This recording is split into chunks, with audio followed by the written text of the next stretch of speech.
तो आज हम लोग पढ़ेंगे, चैप्टर का नाम है शिशु शिक्षण की प्रमुख विधियाँ।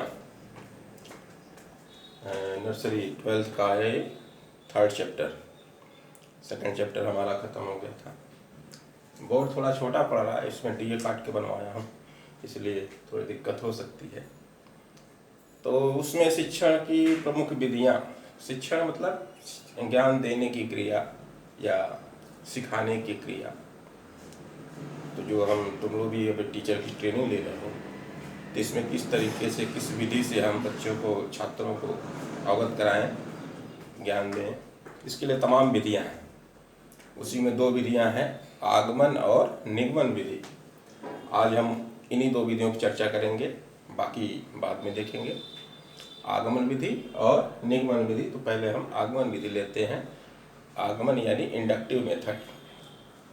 आगमन विधि उसे कहते हैं जिसमें विशेष तथ्यों या घटनाओं का निरीक्षण या विश्लेषण करके फिर एक सामान्य नियम या सिद्धांत तक हम पहुँचें।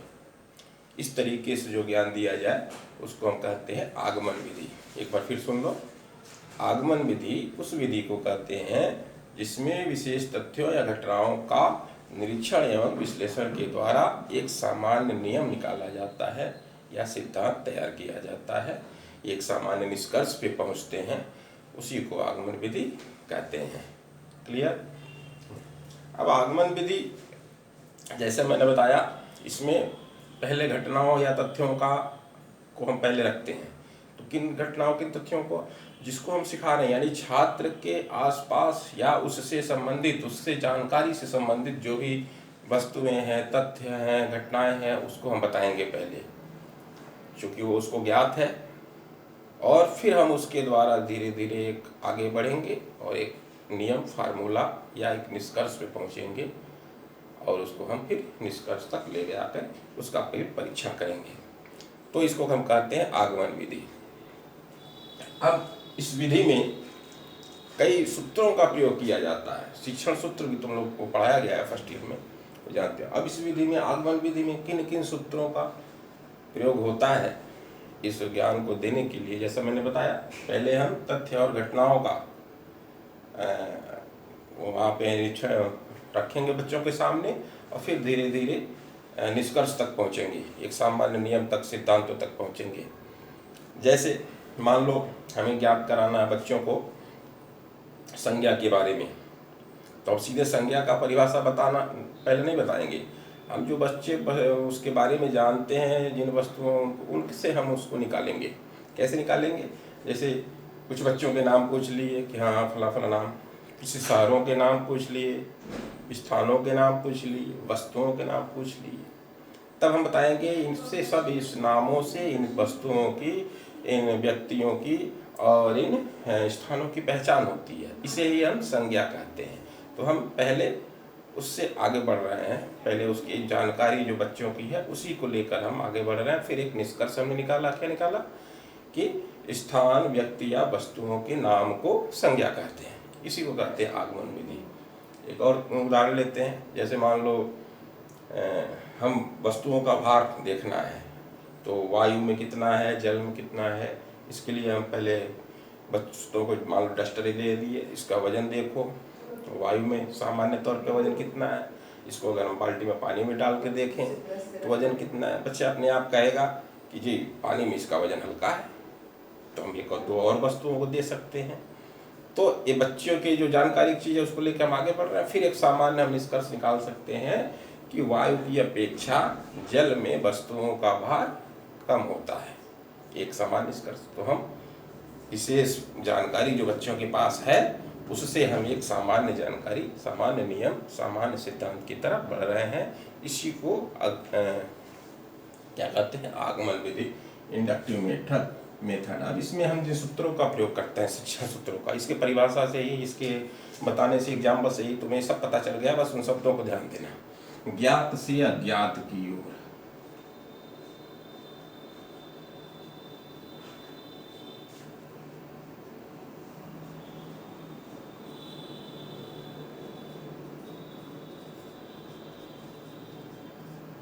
इसमें हम कैसे बढ़े? जो बच्चों को ज्ञात था पहले हम उस जानकारी को जुटाए और उनके द्वारा स्टेप बाय स्टेप आगे बढ़े अज्ञात की ओर। फिर वो जो हम अज्ञात तक पहुंच गए वो भी हमारा ज्ञात हो गया, एक सामान्य निष्कर्ष की तरफ बढ़ गया। ठीक है, इसको हम और भी सूत्र का नाम देते हैं, जैसे विशेष से सामान्य की ओर या विशिष्ट भी कहा जाता है, विशिष्ट से सामान्य की ओर। सामान्य का मतलब हमेशा सामान्य निष्कर्ष जो हमने निकाला, सामान्य फार्मूला सिद्धांत, उससे मतलब है, यानी विशेष या विशिष्ट से सामान्य की ओर।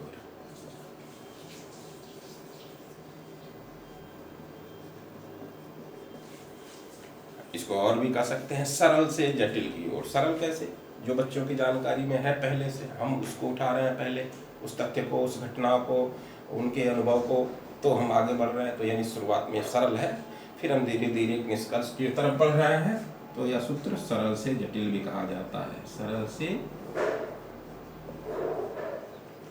जटिल की ओर। इसको और भी नाम दे देते हैं मूर्त से अमूर्त की ओर। मूर्त यानी जो हम बच्चों के जानकारी में है, जो उसको देखे सुने हैं, उसको हम मूर्त कह रहे हैं। अभी जो उनके नॉलेज में नहीं है वो अमूर्त है, तो हम धीरे धीरे मूर्त से उस तरफ हम बढ़ रहे हैं, यानी मूर्त से अमूर्त की ओर।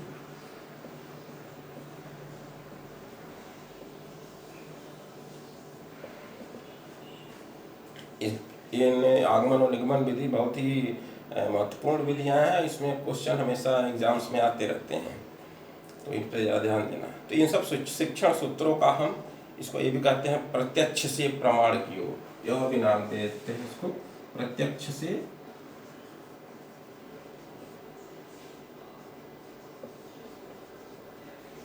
प्रमाण की ओर। सब परिभाषा से तुम्हें समझ में आ रहा। प्रत्यक्ष यानी जो बच्चा या छात्र जो पहले से देख रहा है सब, उसको प्रत्यक्ष, और फिर उसके सामने वो नियम आता है, निष्कर्ष आता है। फिर एक और इसको नाम देते हैं लोग उदाहरण से नियम की ओर। ये भी पहले बच्चे को सीधे उसकी जानकारी के हिसाब से एग्जाम्पल दिए जाते हैं।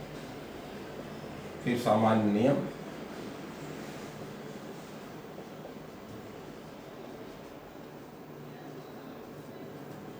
उदाहरण से नियम की ओर। ये तो हमारा हो गया आगमन विधि, और उनके ये हो गए शिक्षण सूत्र, इनको हम शिक्षण सूत्र कहते हैं। और आगमन विधि क्या होता है? वो मेथड होता है जिससे हम शिक्षण कार्य करते हैं, ज्ञान बच्चों तक पहुंचाया जाता है। अब इसमें आगमन विधि के कुछ विशेषताएं भी हैं। विशेषताएं कहो या गुण कह लो, गुण या विशेषताएं, उसको हम देखते हैं। आगमन विधि के गुण, इसमें बच्चा चूंकि उसके हम जानकारी के जो है चीज़ें उनसे शुरू करते हैं, तो बच्चा इसमें रुचि लेने लगता है और फिर सक्रिय हो जाता है। बच्चे प्रसन्न भी रहते हैं कि उनकी जानकारी के हिसाब से हम आगे बढ़ रहे हैं, तो बच्चे में सक्रियता रहती है, रुचिकर हो जाती है उनके लिए ये तरीका, ये विधि, आगमन विधि। दूसरा, उसमें बच्चे में थोड़ा आत्मविश्वास भी बढ़ता है कि उसको जानकारी की चीज़ें मिल रही हैं, धीरे धीरे उसके आगे बढ़ रहा है, और चिंतन का एक गुण भी विकसित होता है।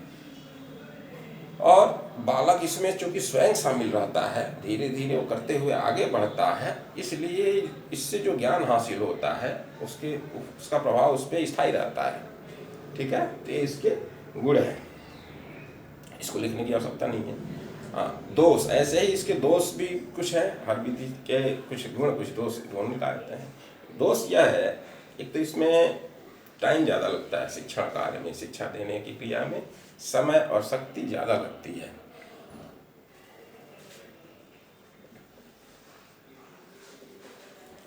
समय ज़्यादा खर्च होगा, और हो सकता है इसको हर टॉपिक को हम क्लास में ना पढ़ा पाए, क्लास में इसको ना समझा पाए, इसके लिए ज़्यादा जगह प्रैक्टिकल लैब वगैरह की आवश्यकता होगी इस विधि में।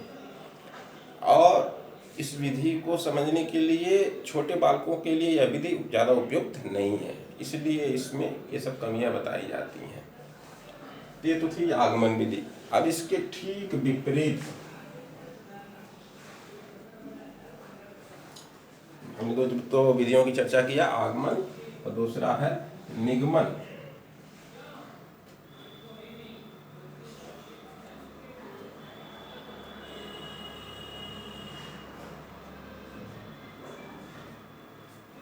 निगमन विधि ठीक आगमन विधि के विपरीत।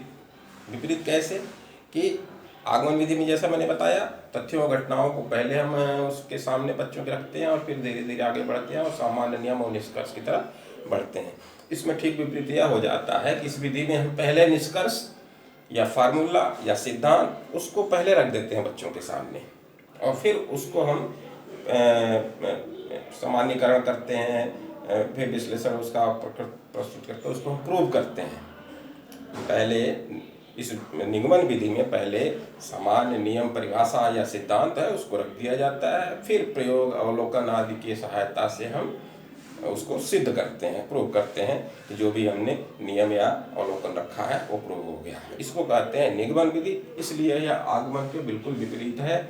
आगमन में हम सामान्य नियम की तरफ बढ़ते थे और इसमें सामान्य नियम या परिभाषा पहले ही रख देते हैं। जैसे पहले ही हम बता दें बच्चों को, जैसा मैंने उदाहरण दिया था आगमन विधि में कि जल में हर वस्तु का वजन कम हो जाता है, तो और फिर उसको कैसे होता है ये हम प्रूव करके दिखाएंगे। संज्ञा की परिभाषा हमने पहले बता दिया, अब उसको हम बताएं कि देखो फला वस्तु का नाम ये है, ये भी संज्ञा है। शहर का नाम ये है, चूंकि उस नाम से उसकी पहचान हो रही है तो वो भी संज्ञा है। ये व्यक्ति, तो तब हम उसको पहले परिभाषा बता कर फिर आगे बढ़ रहे हैं। तो इसलिए ये आगमन विधि के बिल्कुल एकदम विपरीत है। अब इसमें जो सूत्र प्रयोग होते हैं वो भी ठीक आगमन विधि के विपरीत हो जाएंगे। जैसे देखो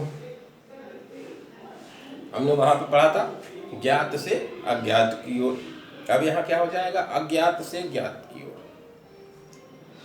हमें बच्चे को नियम और निष्कर्ष और परिभाषा पहले से नहीं पता, हमने उसको बताया, यानी वो जो अज्ञात था वो पहले बता दिया और फिर उसके तरफ हम आगे उसको ज्ञात की तरफ ले गए, तो बच्चा उसको समझने का प्रयास कर रहा है।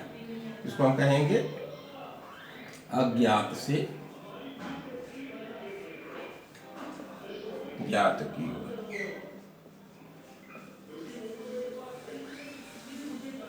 एक निगमन विधि का सूत्र जो है ठीक उसके आगमन विधि के विपरीत, सभी तो सूत्र उसके विपरीत हो जाएंगे। हाँ, जैसे वहां था प्रत्यक्ष से प्रमाण की ओर, यहाँ हो जाएगा प्रमाण से प्रत्यक्ष की ओर। फिर यहाँ वहां था उदाहरण से नियम की ओर, यहाँ हो जाएगा नियम से उदाहरण की ओर। हम नियम पहले ही बता दिए बच्चों को, फिर उसको हम एग्जाम्पल के द्वारा प्रूव किए। वहाँ विशेष से सामान्य की ओर था, यहाँ था, यहाँ हो जाएगा सामान्य से विशेष की ओर।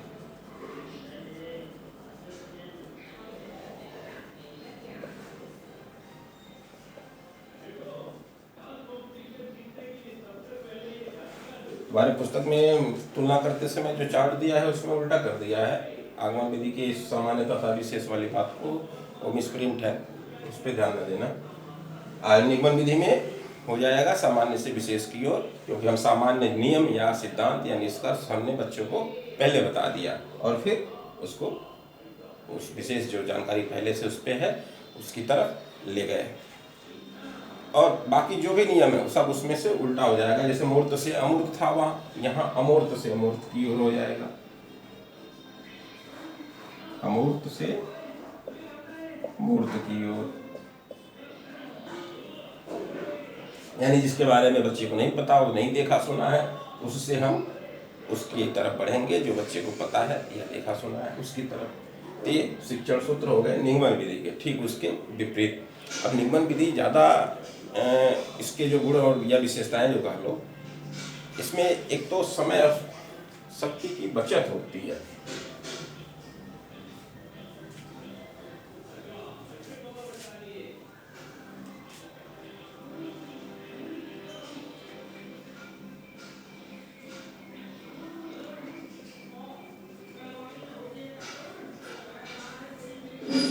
प्रमुख विशेषता यह है इसमें समय और शक्ति की बचत होती है। एक सबसे प्रमुख विशेषता इसमें शिक्षक के नजरिए से है कि शिक्षण कार्य को यह आसान बना देता है, सरल बना देता है, क्योंकि हमें बच्चों को उसकी जानकारी ढूंढना नहीं है, पहले उसमें नियम और फार्मूला बता करके फिर उसको स्टेप बाय स्टेप ले आते हैं प्रूव करने की तरफ। तो ये गुण है, शिक्षण कार्य सरल कर देता है।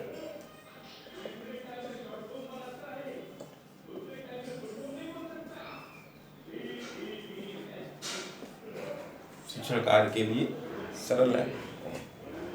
और भी सारी इसकी उपयोगिता हैं बड़े कक्षाओं के लिए, खासतौर पे वैज्ञानिक वर्ग के विषयों के लिए, इनके लिए बहुत उपयोगी है और इसका प्रयोग ज़्यादातर उनमें किया जाता है। इन दोनों विधियों का जो जन्मदाता माना जाता है वो अरस्तु को ही माना जाता है। आगमन विधि हो या निगमन विधि, दोनों का जन्मदाता अरस्तु को ही माना जाता है। इसमें भी कुछ दोष हैं। इसमें दोष यह है कि यह बच्चे में रटने की आदत डाल देता है। वहाँ आगमन विधि में हम बच्चे से जानकारी वाली चीज़ों को लेकर आगे बढ़ते थे। अब यहाँ हम परिभाषा पहले बता देंगे, परिभाषा पहले वो ध्यान में रख ले, बच्चा उसको याद कर ले, समझ ले, नियम जो भी है